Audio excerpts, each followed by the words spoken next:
for the 9 headlines at 9 tonight.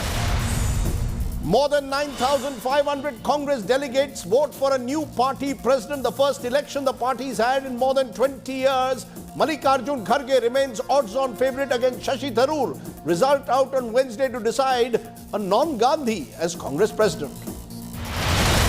Delhi's Deputy Chief Minister Manish Sisodia is grilled by the CBI over liquor gate for nearly 9 hours. AAP stages a massive dharna in the city claiming that this is vindictive action. Justice D.Y. Chandrachud appointed the 50th Chief Justice of India from Aadhar to Ayodhya. The judges delivered key landmark judgments for India. He will be in the chair for 2 years. The BJP withdraws from the Andheri bypoll a day after Raj Thackeray and Sharad Pawar say the party should not fight against a widow. A virtual walkover is given to the Uddhav Sena. Massive outrage over a 40-day parole to rape convict Gurmeet Ram Rahim. Dera Sacha Sauda has been released for the third time in 2022. Baba Ramdev stirs a controversy. The yoga guru launches alcohol and drug-free campaign, claims Bollywood is drowned in drugs, accuses top stars of consumption. A new Omicron subvariant on the prowl in the US, BA 2.75.2. The virus largely evades neutralizing antibodies and therapy, early studies show. UK Prime Minister Liz Truss may be ousted as early as 24th of October, barely a month after taking over. Lawmakers consider replacements after U-turn from a central bank of tax cuts. And Ukraine claims kamikaze drones hit Kiev today, the second attack on the capital city in a week.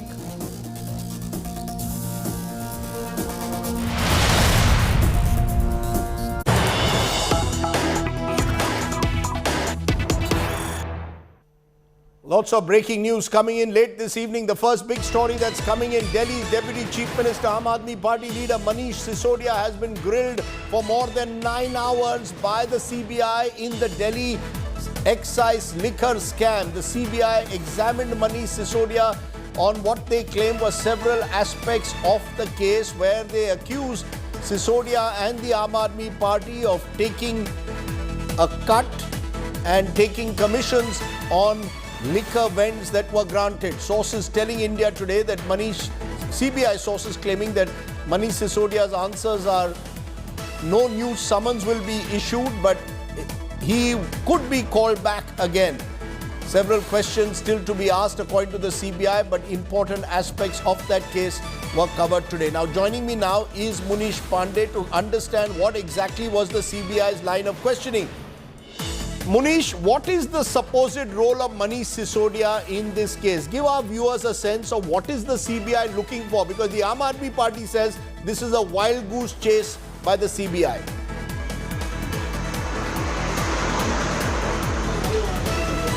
Well, Rajdeep, today Manish Sisodia, the Deputy Chief Minister of Delhi, he was questioned by the Central Bureau of Investigation for almost 9 hours. And what CBI sources are telling us that during those 9 hours of questioning, he was questioned regarding his association with Vijay Nair and the formulation of policy. Now, why Vijay Nair is important? What CBI is claiming that Vijay Nair is a person who was not only in touch with the liquor businessman, but also he was a key player in formulation of the policy. And what CBI is claiming that the policy, the new excise policy, was designed in a way that huge profit can be generated by the liquor businessman, and the cut of that profit was going to several government servants, including some of the politicians of Aam Aadmi Party, and Manish Sisodia. So what you're claiming, so he was asked about his association. What you're saying, Munish, is that for our viewers, Vijay Nair is someone who was handling the media campaign for Arvind Kejriwal and AAP in Punjab and Goa. The claim that the CBI is making that Vijay Nair, who's already been arrested, was in a way involved, we are told, in connecting a few Andhra, Telangana liquor barons with the Delhi government. And that is the line which presumably the CBI is trying to explore. Am I correct? Connecting Andhra and Telangana liquor barons with the Delhi government and how those liquor contracts were given.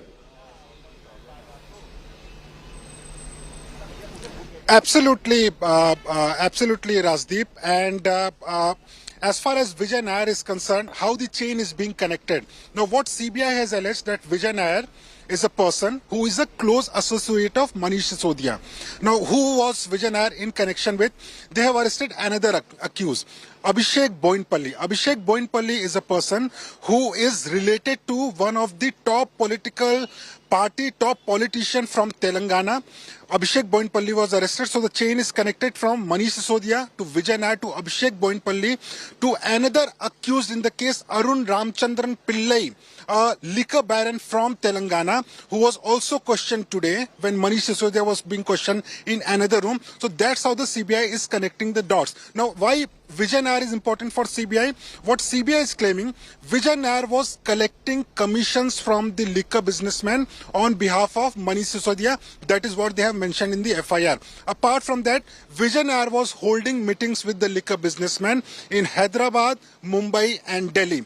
Apart from that, the 12% of the commission which was being generated by the liquor businessman after this new excise policy was brought in by the Aam Aadmi Party, 6% of that commission was going through hawala to certain politicians of Aam Aadmi Party. And this is what the Central Bureau of Investigation is alleging at this point of time.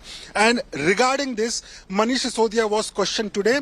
Now, we'll wait and see. That they will analyze. We'll wait and see how this goes. What you're saying is that Manish Sisodia was questioned along this chain which starts from Andhra and Telangana and leads to Delhi. Of course, the AAP is claiming that all of this is part of the CBI being used by the centre ahead of the Gujarat elections to target the party.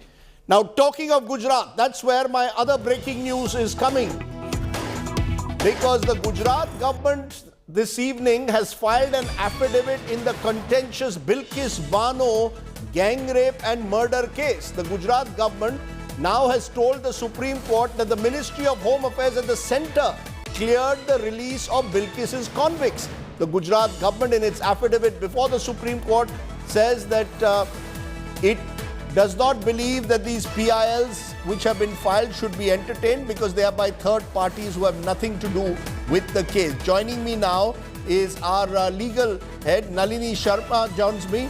Nalini, you want to tell me exactly what the Gujarat government has claimed, because until now it was unclear how were these convicts released. Obviously, the Gujarat government is saying they got the centres and the MHs go ahead. Well, Rajdeep, what we need to remember is that because this was a case that was investigated by the CBI, a decision on the release or the remission granted to the 11 convicts could not have been taken by the Gujarat government without having taken approval from the centre first. That is what the 1992 policy also states. But at this or during this entire time, the Gujarat government has not made it clear as to whether or not centre had a role to play in this decision. But through this affidavit, two things have become very clear. One, the Gujarat government has clearly stated that the final approval and the concurrence decision was given by the Ministry of Home Affairs through a letter that was written on 11th of July and that was sent to the Gujarat government. Second thing, I have to stop you because I'm going to more breaking news coming in. Manish Sisodia, who's come out of that 9 hours of grilling of the Supreme Court, is speaking now. Listen. CBI में 9 घंटे की पूछताछ के दौरान 9 घंटे जो मैं रहा वहाँ भी मैं समझ गया कि किस तरह से सारा केस फर्जी है और किस तरह से इन्होंने पूरी साजिश की गई है। आज मुझे समझ में आया कि इन्होंने सीबीआई में केस किसी घोटाले की जांच के लिए नहीं करा रखा। इन्होंने सीबीआई में जो मेरे खिलाफ केस करा रखा है वो दिल्ली में एक्चुअली ऑपरेशन लोटस को कामयाब करने के लिए करा रखा है। ये बात पहले भी मुझे बाहर से समझ में आ रही थी, लेकिन आज अंदर जाके सीबीआई के हेडक्वार्टर में 9 घंटे तक मेरे को और समझ में आई कि किस तरह से भारतीय जनता पार्टी सीबीआई जैसी एजेंसीज को अनकॉन्स्टिट्यूशनल तरीके से, असंवैधानिक तरीके से, गलत तरीके से दबाव बनाने के लिए यूज कर रही है।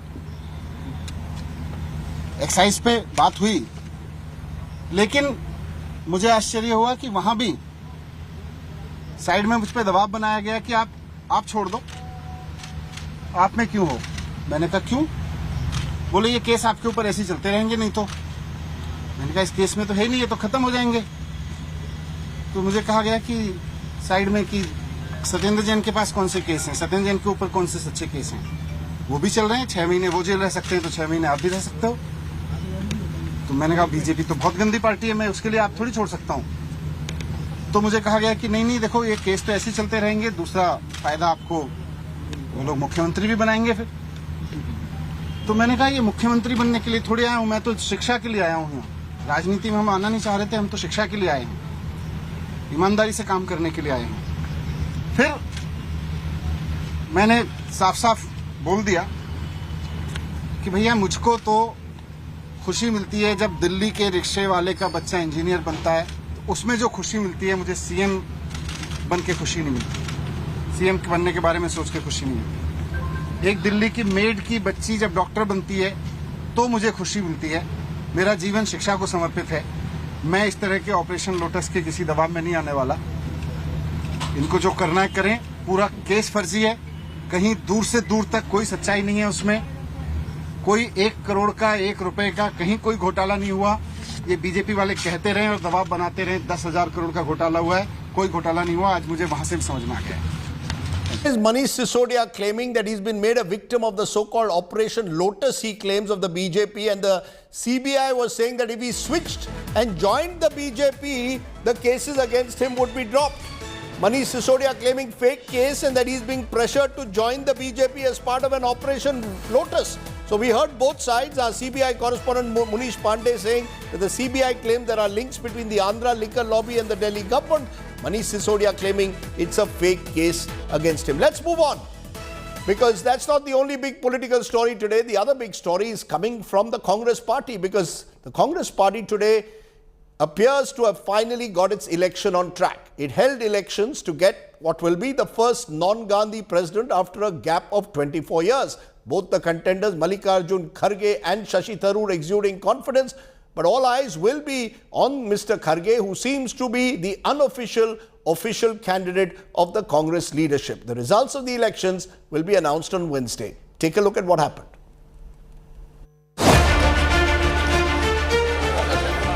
The die is cast. The Congress will get a non-Gandhi chief in 2 days from now. Ma'am, are you happy? I've been waiting for a long time for this case. Elections were held on Monday after 24 years, with voting taking place at 36 polling stations and 67 booths set up across India. Over 9,000 Congress delegates have decided the fate of Mallikarjun Kharge and Shashi Tharoor, who have locked horns for the top job.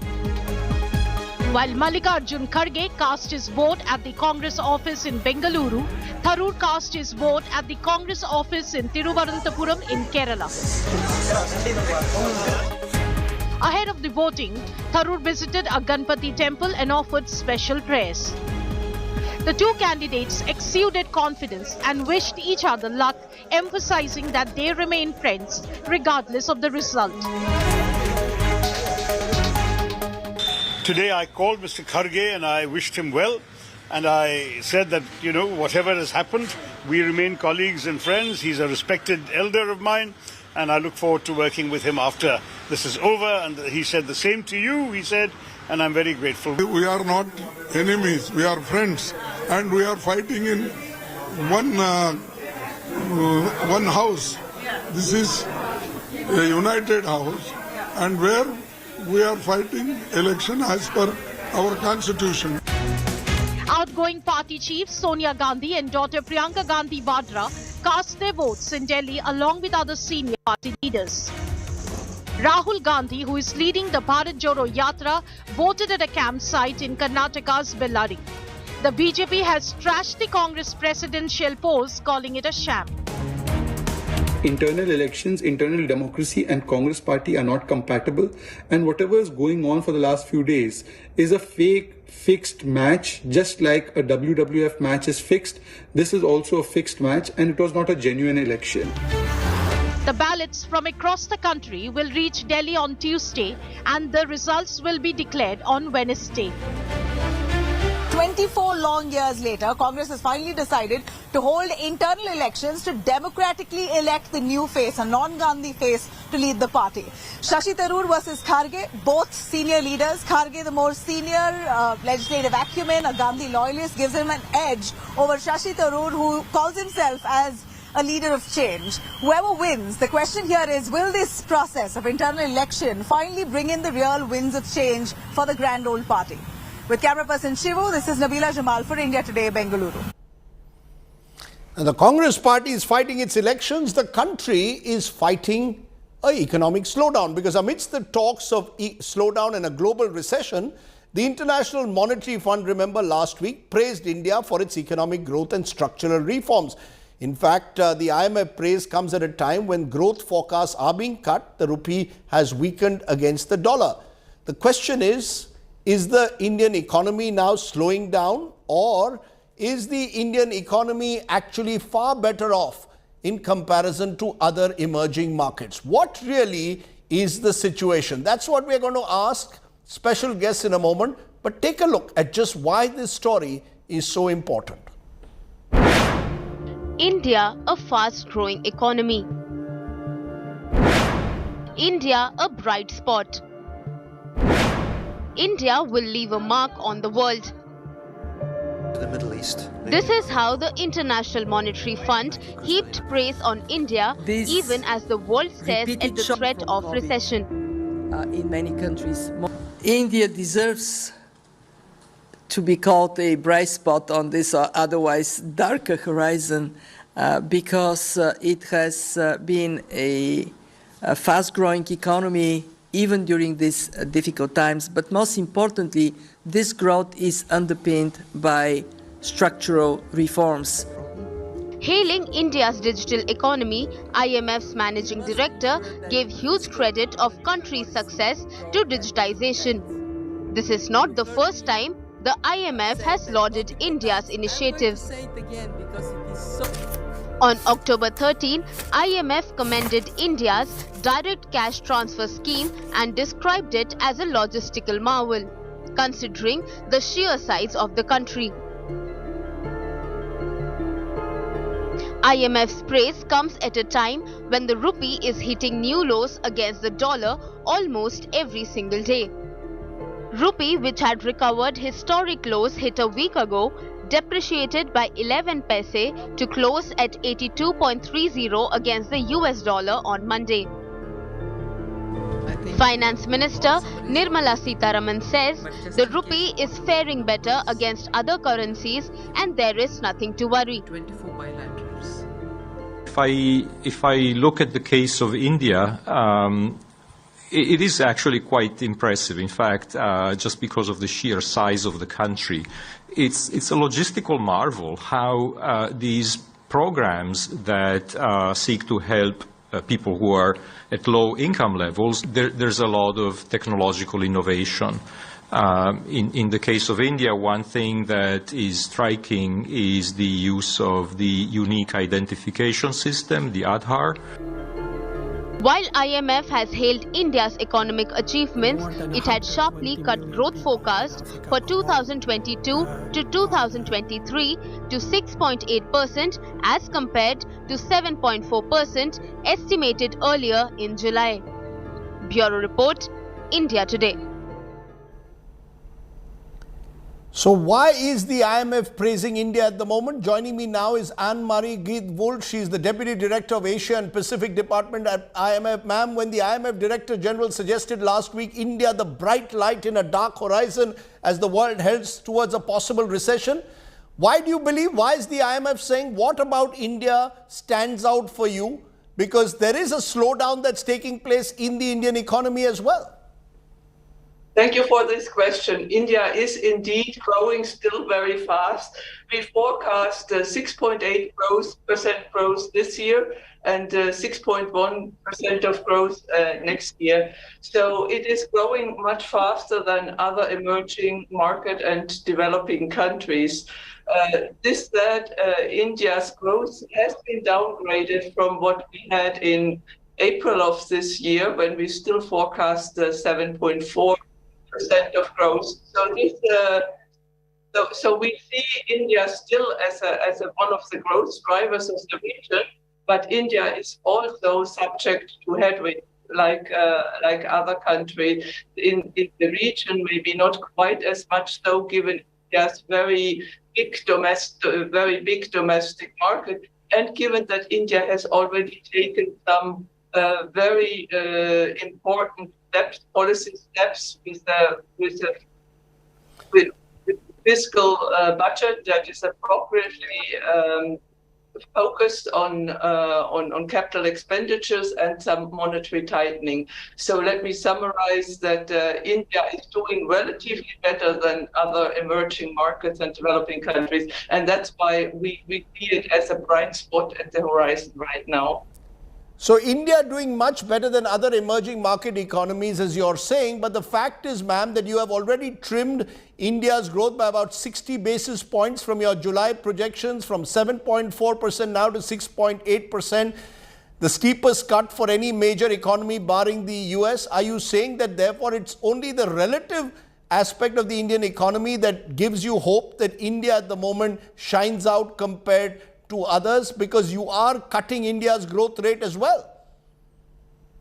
That is one way of putting it. So India we indeed have downgraded it by about 60 basis points, as you said, and this is mainly as a result of the external headwinds that India is facing, with the rapid financial tightening in global markets and the increase in commodity prices as a result of the Ukraine war. But domestic policies have reacted in India, and as I mentioned, compared to other emerging markets, India is doing relatively better, and there is some catch-up growth from the time of COVID. So yes, it is. It's a relative assessment, but at the absolute level, it's also still a significant growth rate. One final question, ma'am. The two concerns here in India at the moment, that we have a rupee that's falling as compared to the dollar. I know the finance minister says the rupee, it's the dollar that's strengthening, but the rupee is falling. And inflation also proving to be a little bit more resilient than we might have imagined. Should we be worried looking ahead? Do you believe that there are certain headwinds that India could face, like the rest of the world, particularly given what's been happening in Ukraine? Well, I mean, the headwinds that India is facing are faced by emerging markets and even advanced countries globally. We have actually reduced the inflation forecast slightly for India from what we had in our April forecasts, and that reflects that India has already gone through several rounds of appropriate monetary tightening. We see that there is a need for further monetary policy action. It's important that this monetary policy action be appropriately calibrated and adequately communicated. So should we be worried? I think the authorities have understood. Right, my guest there joining me from Washington. I appreciate you, Deputy Director at the International Monetary Fund, setting up our talking point. Are we then to say that the Indian economy is on the right track, that the opposition is wrong in criticizing the government? Is the government living in denial on the other hand? Should India be worried about potential slowdowns? Are the opposition's fears unwarranted? Those are some of the questions we want to raise. Is the government rightly optimistic or living in denial? Should we be worried about this slowdown? And the opposition fears, are they unwarranted or warranted? Let's get a quick face-off. Joining me now, Syed Zafar Islam is the BJP's economic mind and spokesperson. Supriya Srinath is the Congress's economic mind and spokesperson. Supriya Srinath, you might have just heard the IMF Deputy Director emphasizing what the Director General said last week, that India is a bright spot on the horizon. And yet the opposition is continuously claiming that the Indian economy is in serious trouble. Make sense of that for us. So thank you very much for having me on the show. A good evening to the fellow panelists and of course to all your viewers. I think the IMF Deputy Director was being polite with you, like they usually are. Because the proof of the pudding is in eating. And the proof of the pudding is that IMF has cut India's GDP growth forecast by not 1 or 2, but 60 basis points, 0.6%. And not once, but twice over. IMF is not the only one. World Bank has done it 4 times, the RBI has done it 3 times. Moody's, Fitch, UNCTAD, one after the other, ADB, every brokerage, every agency has reduced India's growth estimates. And to me, that is a huge cause of concern. This is not a matter of politicking. It's a huge cause of concern because low growth means lesser jobs, fewer jobs, less income and more poverty. And given the income accentuation in this country, which the IMF has talked about, while reducing India's growth estimate, we have serious reasons to worry. The rupee, and let me, because you alluded to a question that you put forward to the IMF Deputy Director, and I will take just 10 seconds to talk about this. The rupee which Mr. Modi inherited at 58 to a dollar is today staring at 83, and many believe it could go down to 90 by the end of this year and maybe 100 if adequate policy measures are not taken. The finance minister says it's the rupee that is not weakening, but the dollar that is strengthening. I don't know what logic that is. She is best placed to address and explain that. But I will only ask one question. You have put $100 billion worth of our forex reserves in the last 10 months to strengthen the rupee. Why do you think you have failed to do that? Because people have no faith in your policy. And until you do policy correction, nothing is going to improve. But you are happy and sanguine to say that we are improving against other currencies. Exactly. Two clarifications. No, ma'am, just a minute. From what the Deputy Director said, she was saying, when they said bright spot, it's relative to other emerging markets that are also suffering from inflation, from a slowdown. And even in the context of the falling rupee, I think what the finance minister was suggesting is, please look at it as a dollar index, compare the Indian rupee to other currencies, not just to the dollar. I am so glad you have raised that point because people need to know the truth behind those statements. Let me correct you there. Who are we going to compare ourselves to? As an economy, am I going to compare myself to a US, China, UK?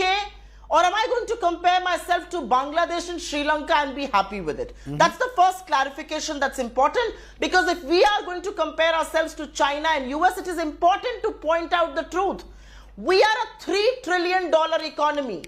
We are expected to grow at 6.8%, and I can bet my bottom dollar on it, that will also be revised lower. A $3 trillion economy growing at 6.8%.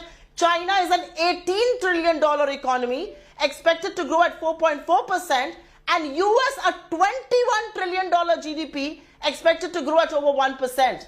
So what are we talking about, and exactly what are we comparing? We can't compare apples to oranges. To the one important point that you made, our ascent as far as other currency baskets is concerned. Extremely fallacious, extremely foolhardy, and I will tell you why. 86% of India's global trade is dollar denominated. So until you do not strengthen against the dollar, everything else is a flawed argument made to mask your policy failures. Zafar Islam, now respond. You've heard what Supriya Srinath has said, that while we take satisfaction in the IMF saying that, we are a bright spot amidst the dark horizon, there are concerns, there are global headwinds out there. The finance minister goes to Washington and says, don't worry about, it's not about the falling rupee, it's about the strengthening dollar. Tell that to those who are importing money. Tell that to those who are trying to send their children abroad. Tell that to those who are worried that this will eventually slow down India's growth rate going ahead. Should there not be a little bit more concern over what's happening rather than this, don't worry, be happy, we are better off than the rest of the world? No, Rajdeep, let me respond to that. First of all, let us understand how the world perceives our economy and how the responsible opposition perceives about Indian economy. They have given thumbs up for all the structural reforms being undertaken by the Honorable Prime Minister, all the policy reforms being initiated by the Honorable Prime Minister. They have given thumbs up. They have also acknowledged that all the initiatives taken during COVID, the most difficult time, has been very good for the Indian economy because everything has worked for India. Because there are certain inherent strength which is being exploited by the Honorable Prime Minister, which the opposition bench does not even want to acknowledge that. Let me tell you a few things. When people are talking about revising the GDP number, of course, India is exporting. Don't we know that how we have achieved the target of 419 billion last year?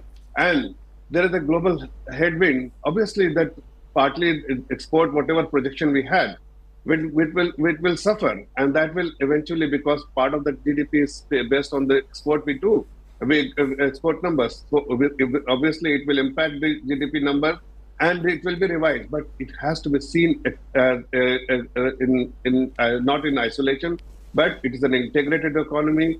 The global economy also has to be seen, that whether other emerging economies are impacted because of this slowdown, global slowdown, because of the Ukraine war, whether there is other economy which has also been slowing down or not.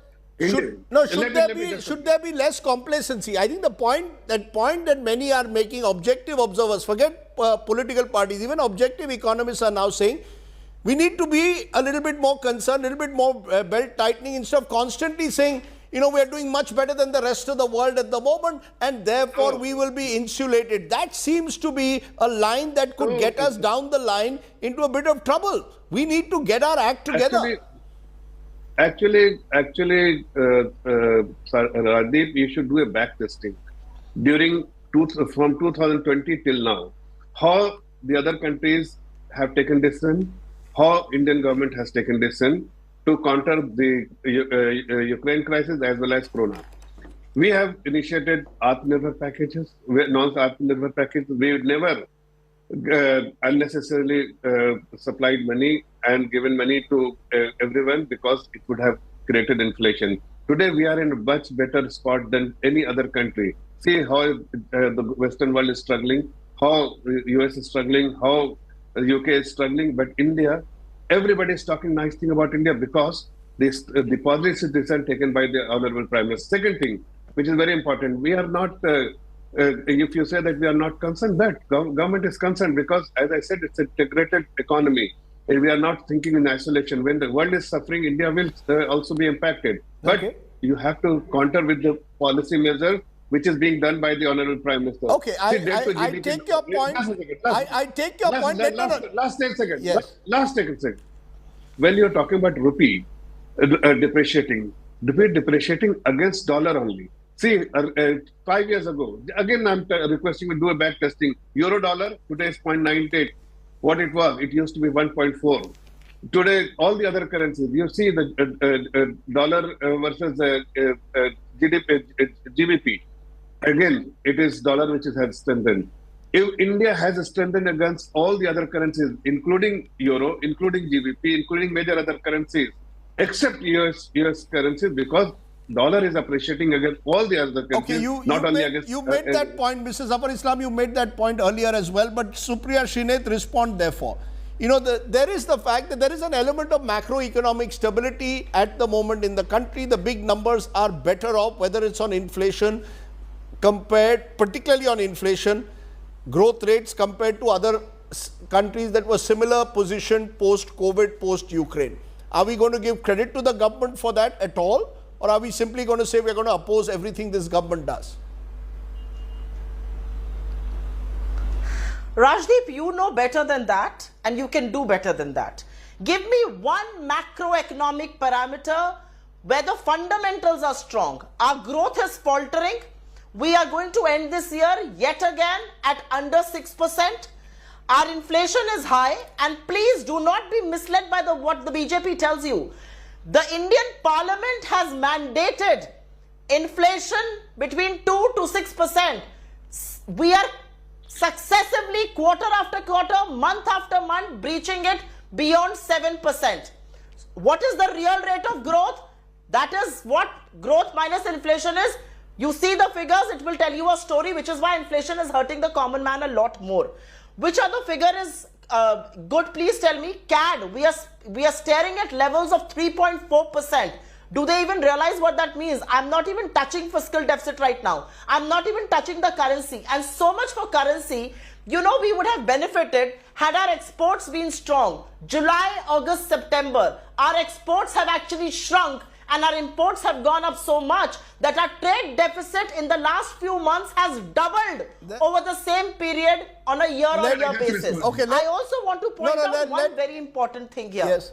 One very important last thing, Rajdeep. When you are in government, you don't put up your hands and say external factors, what do we do? झुंझुना बजाने के लिए तो आप नहीं आए ना सरकार में. 2013 when the taper tantrum happened, rupee fell from 58 to 69 to $1. Within 4 months, we brought it back to 58 and we gave them the currency at 58.40. Within 4 months, $12 billion worth of foreign investor money had fled the country. We got $35 billion back. Within 1 year, from 5% growth rate, we took it to over 7%. Can they claim to do any of this? Okay, and please remember, this economy was on ICU I have some more news to give our viewers. Before the Russia-UK war. I must give Zafar a final word. Zafar, a final word, please. Rajdeep, I think Congress spokesperson should revisit 2008. Without saying 4 times honorable, don't waste everybody's time. 4 times honorable. Please shut up. Interrupt you, ma'am. I didn't interrupt you. So she should revisit 2008. You better mind your tongue, Zafar, because I'm not going to let you speak. Don't you dare say shut up. No, ma'am, that's unfair. Ma'am, you're being unfair. I have to. He did not intervene with you. Ma'am, please keep Supriya's mic down. Go ahead, Zafar Islam. He has the. Go ahead, Zafar Islam. Please go ahead. You should also learn some decency. Keep your arrogance. Not interrupt. I'm not interrupting you, so you should not interrupt. Zafar, this is not fair. Supriya Shinet, this is not fair at all. Supriya Shinet, I will have to drown your mic because it's not fair to the viewer. Let Zafar Islam complete. Rajdeep, the differentiating factor in the past, when we had FPI money, and that's why CAD was always under threat. Today we have more FDI. We have a $5.5 billion, $550 billion FDI in last 8 years compared to what FPI of $50 billion. So that is that time $50 billion against $65 billion of FDI. So that is the debt. Money? Please keep your mouth shut. I didn't interrupt you. No. Don't need to say keep your mouth shut and all, sir. That's also not true. Let's leave that. I'm giving you 30 seconds uninterrupted time. Please go ahead. So that is the differentiating factor. Secondly, that she was talking about mandate by the parliament for maintaining inflation between 2 to 6%. She should also revisit what happened after 2008 economic crisis. Inflation is double digit weighted average, the 8.6% for the tenor of UPA. Today you can poverty by the UPA. Today you can see that weighted average is only less than 5%. That only suggests that all the policy decision which has been taken is actually paying off.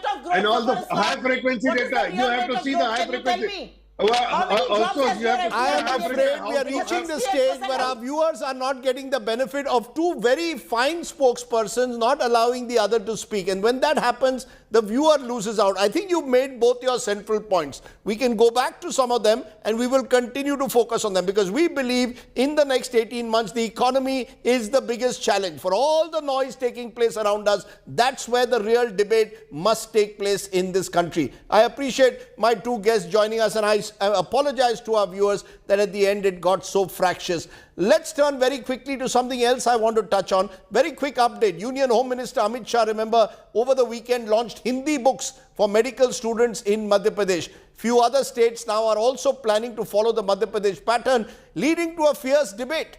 Hindi MBBS books, will they lead to greater inclusion when it comes particularly to the highly competitive NEET exam? Is a question that is being asked. Will it raise the standards of medical education? Is MBBS in Hindi the right prescription or is it a misplaced idea at the moment? I'm joined by two guests at the moment. Dr. Rohan Krishnan is president of the FIMA Doctors Association that has publicly come out against this, and Dr. Pankaj Agarwal is founder Medical Concepts in Hindi. Appreciate both of you joining us. Dr. Rohan Krishnan, why are you opposing this? If China can have books in Chinese for medicine, Japanese students can have it, German students can have it, why shouldn't Indian students who want to choose be allowed to have books in Hindi? Make them more accessible. See, your question is actually answering the answer itself, because if China can have it, if Ukraine can have it, if Russia can have it, so are we going to take our country into a mode where the Indian MBBS doctors be equivalent to those doctors who are pursuing MBBS from China, Ukraine? No, I want to understand what is your principal objection, Rohan. What is your principal objection? Please unmute yourself. Unmute yourself, please. What is your principal objection? No, I can't hear you. Your audio, we can't hear you. Let me go to the other guest in the meantime. Dr. Agarwal, you want to tell us why you believe MBBS books in Hindi is a good idea?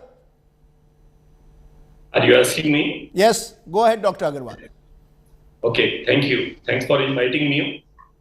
See, I am working on this line for last 5 years.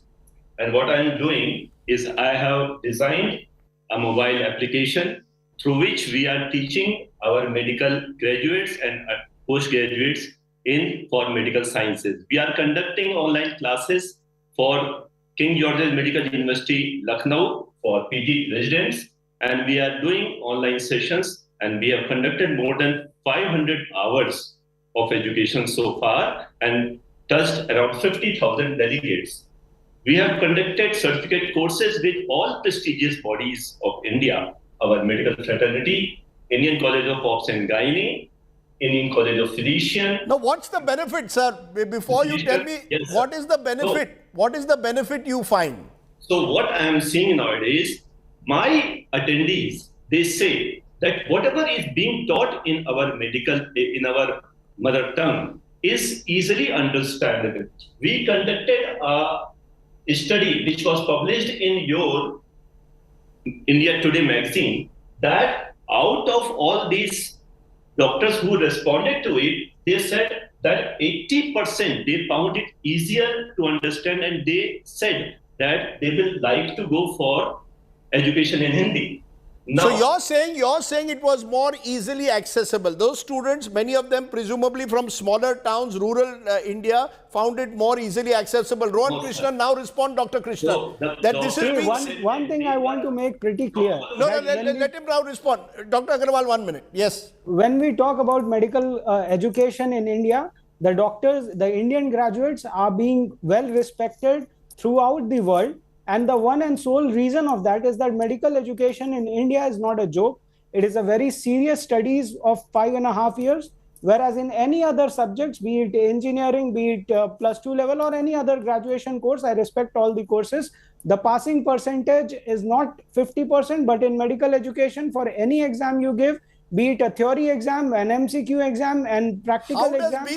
But how does Hindi affect it? Why are you opposed to Hindi? You see, we have to follow the guidelines of UNICEF, the World Health Organization. Most of the drug research which is happening in India is all the approved drugs of FDA. So we have to talk about globalization, and we have to talk about a medical education system which is comparable with the world, so that there can be interactive sessions, so that Indian doctors can go and work. That is Dr. Krishnan, yes. No, Dr. Krishnan, you are saying that if we want to be globally competitive, if we want to do greater medical research, you believe English is the way forward. Am I correct? Therefore, you believe that doing it in Hindi will make us less competitive globally. Our doctors less competitive globally for higher education. Correct me if I'm wrong. Yes. This is the first point. There are at least 5 points which are very important if you will consider them.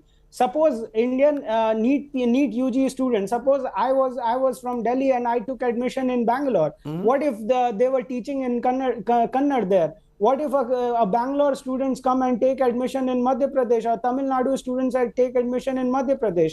Then where will be the education system goes if every state starts doing it? If someone from Bihar starts it in Bhojpuri, so where is this medical education gonna go? Let Dr. Agarwal now respond. Dr. Agarwal, I think the idea is that higher education in terms of medicine, quality journals of research are all in English.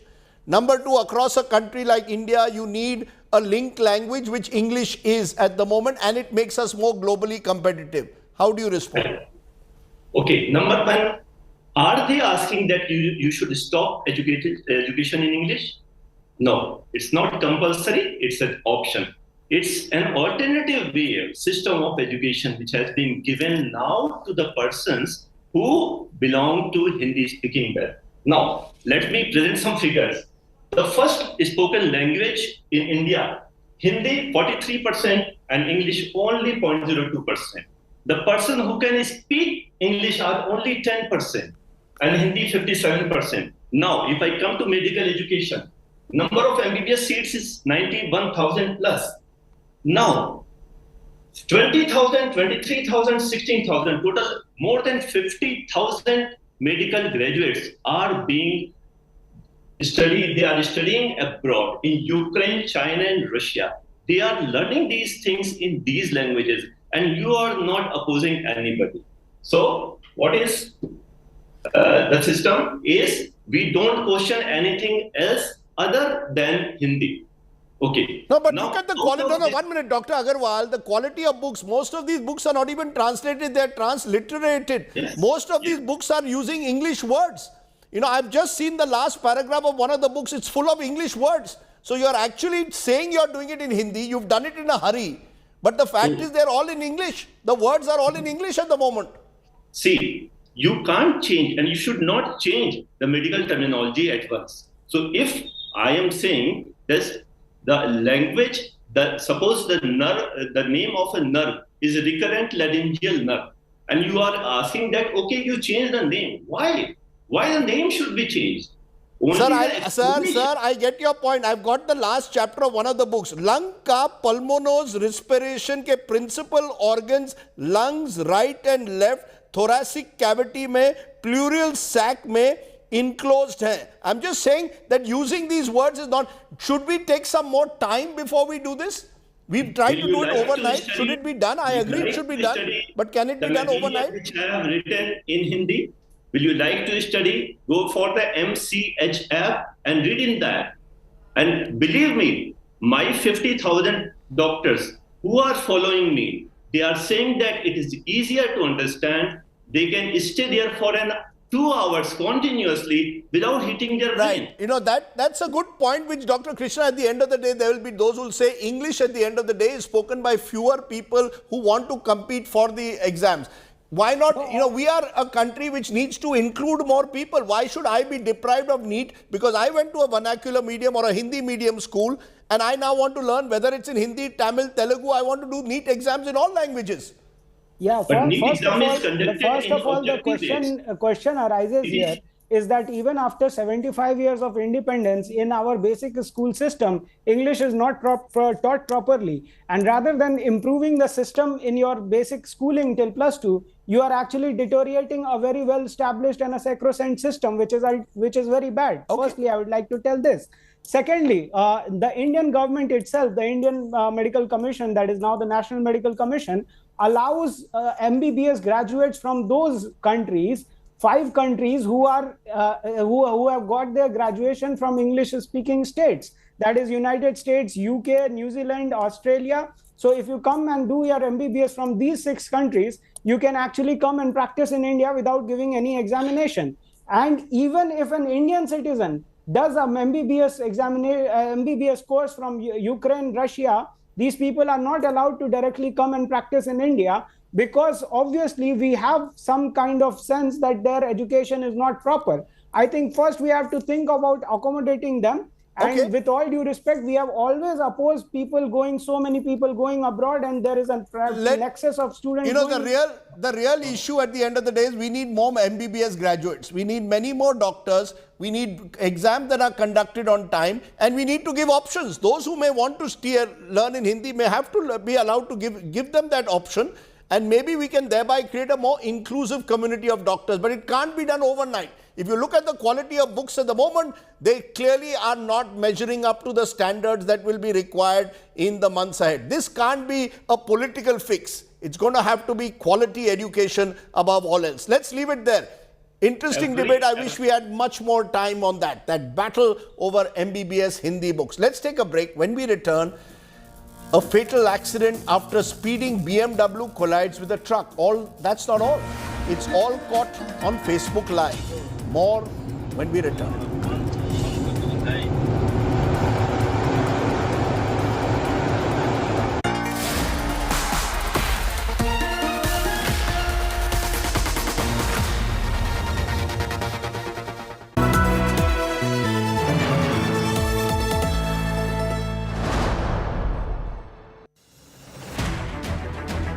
I don't read the news. I read between the lines to tell you the true version of events. the true story of our times. To document grief, the toughest assignment for any journalist to be. From those who matter, Women politicians going to stick up for each other. of those who should matter, I document the truth. I don't distort the truth. I don't glamorize the truth. I don't gloss over the truth. The ghosts of India's contentious medieval history have come knocking again. I hustle for the truth, on the ground, in the newsroom, in the studio. I don't try to grab eyeballs. I inform you to make you see the point. To the Point with Preeti Chaudhary. At these times, only on India Today.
Welcome back. Let's turn to a story that is deeply troubling. Final moments of a car accident, high-speed accident on the National Highway, live streamed on Facebook. The 4 occupants of a BMW meeting with a fatal collision on Uttar Pradesh's Purvanchal Expressway. What has shocked people is that how these men could be heard on live stream, flouting all rules, while one victim was heard egging the driver to accelerate until they reached the 300 km/h limit. That's not all. At least one of them was a doctor, another an engineer. It is a reminder that you can be as educated as you are, but speed thrills, but also kills. Take a look. Speed में 300 पहुंचा देगा ठिकाना पे चारों मरेंगे एक minute Shanti A speeding BMW zooming down the Purvanchal Expressway at a breakneck speed of over 230 km/h. The 4 thrilled occupants with beer cans live streaming the drive on Facebook. ठीक है सीधा है यही से मार हाई स्पीड बनाइए यही से मार 200 170 रिपोर्ट कीजिए. Egging on the driver to hit 300 km/h mark on the speedometer and not to step off the accelerator. Speed में 300 पहुंचा देगा ठिकाना पे लंबा दिखेगा तभी खींचेंगे.